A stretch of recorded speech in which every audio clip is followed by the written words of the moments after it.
Maya tidak bisa bermain di luar karena hari hujan. Maya sudah menunggu selama 1 jam. Maya hanya bisa bermain dengan adiknya di dalam rumah. Maya pun hanya bisa memandangi halaman dari luar jendela karena ia tidak bisa bermain di luar. Tiba-tiba Maya berpikir, dari mana ya asalnya air hujan? Anak-anak, apakah kalian tahu dari mana air hujan berasal? Yuk kita simak penjelasannya.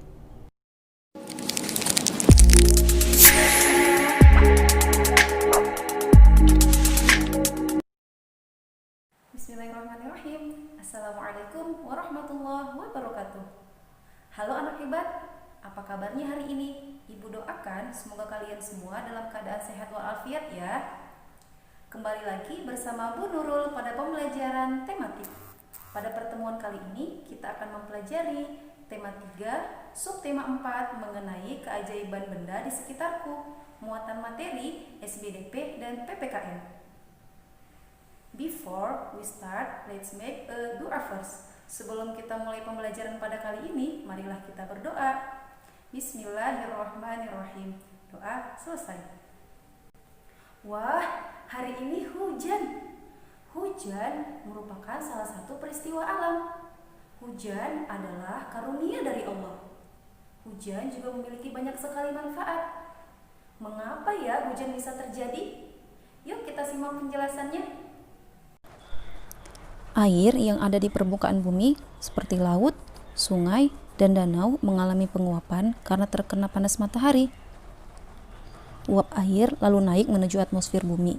Semakin tinggi dari permukaan bumi, uap air tersebut akan mengalami pendinginan dan membentuk titik-titik air. Titik-titik air yang membentuk awan akan semakin banyak. Awan yang menampung air akan menjadi lebih berat. Jika awan tidak mampu lagi menampung air, maka titik-titik air itu akan jatuh menuju permukaan bumi dalam bentuk hujan.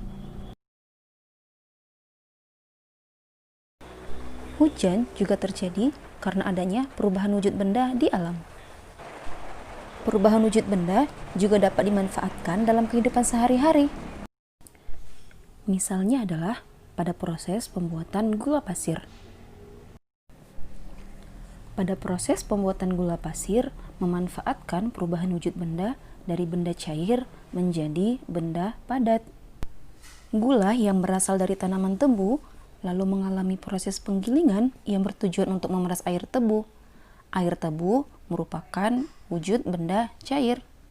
Setelah mengalami beberapa proses, air tebu tersebut pun mengalami pengendapan dan menjadi beku. Nah, proses ini dinamakan membeku karena perubahan wujud dari benda cair menjadi benda padat, sehingga dihasilkan gula pasir. Gula memiliki banyak sekali manfaat, seperti contoh, gula dimanfaatkan sebagai bahan untuk membuat minuman manis. Gula juga dimanfaatkan sebagai bahan untuk membuat olahan makanan, seperti contoh dalam pembuatan teh dan juga sebagai bahan untuk membuat kue. Gula harus disimpan di tempat yang tertutup, seperti di dalam lemari dapur, agar semut tidak berdatangan. Kebersihan lemari dapur juga harus tetap dijaga. Siapakah yang bertanggung jawab menjaga kebersihan dapur di rumahmu? Menjaga kebersihan dapur merupakan tanggung jawab seluruh anggota keluarga. Setiap anggota keluarga memiliki tugas dan peran masing-masing. Jika kamu melaksanakan tugasmu dengan baik, artinya kamu sudah membantu orang tuamu. Membantu orang tua merupakan salah satu contoh sikap tolong-menolong. Sikap tolong-menolong dapat menumbuhkan persatuan. Selain membantu orang tua, berikut beberapa contoh sikap tolong-menolong yang dapat kamu lakukan. Contoh yang pertama adalah membantu adik belajar. Contoh yang kedua yaitu membantu nenek menyeberang jalan. Dan contoh yang ketiga adalah membantu ibu membawa barang belanjaan. Anak-anak, kamu tentu mempunyai pengalaman menolong orang lain. Ketika kita menolong orang lain, maka harus didasari dengan rasa ikhlas. Anak-anak, tahukah kamu, ternyata sikap tolong-menolong dapat menumbuhkan persatuan. Sikap bersatu juga dapat dilaksanakan sehari-hari dalam kegiatan di sekolah. Contohnya adalah ketika berdiskusi bersama teman.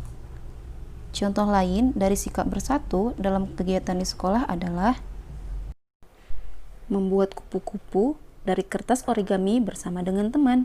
Kalian juga bisa membuat kupu-kupu dari kertas origami bersama dengan adik. Anak-anak, pernahkah kalian membuat kupu-kupu dari kertas origami? Apakah kalian sudah mengetahui langkah-langkah membuat kupu-kupu dari kertas origami? Anak-anak, tutorial membuat kupu-kupu dari kertas origami akan Ibu jelaskan pada video selanjutnya. Saksikan dan simak video selanjutnya ya. Contoh lain dari sikap bersatu dalam kegiatan di sekolah adalah melaksanakan piket kelas bersama teman dan bekerja sama dalam tim tanpa membedakan. Bekerja sama dalam kelompok tanpa membedakan merupakan contoh sikap bersatu. Meskipun berbeda agama, suku bangsa, dan budaya, kita harus tetap bersatu. Jika ada tetangga, keluarga, maupun teman yang sedang mengalami kesulitan, kita harus saling membantu. Dengan demikian, kerukunan akan selalu terjaga. Jika kerukunan terjaga, lingkungan kita akan menjadi damai dan nyaman. Ketika sudah terbentuk lingkungan yang damai dan nyaman, maka akan tercipta pula kehidupan yang rukun. Oleh sebab itu, marilah budayakan hidup tolong-menolong. Nah, anak-anak, kalian sudah bisa memahami sikap tolong-menolong kan? Sikap tolong-menolong harus kita terapkan dalam kehidupan sehari-hari. Nah, sekian pembelajaran kita pada kali ini. Sampai bertemu di pembelajaran selanjutnya. Tetap semangat ya anak-anak. Wassalamualaikum warahmatullahi wabarakatuh.